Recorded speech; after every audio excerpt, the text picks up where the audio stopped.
Nakataas po ang signal number 5 sa ilang lugar habang nasa ilalim din ng signal number 4 hanggang 2 yung marami pong probinsya sa may Luzon. Ang update sa binabantayang Super Typhoon Nando, alamin natin mula kay Gab Villegas mula sa Pag-asa Live. Gab?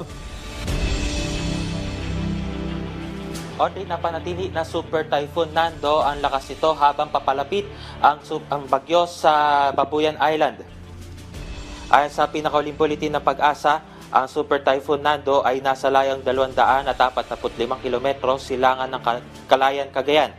Ang Super Typhoon Nando ay may lakas ng hangin na aabot sa 205 km per hour malapit sa gitna at may pagbugso ng hangin na aabot sa 245 km per hour.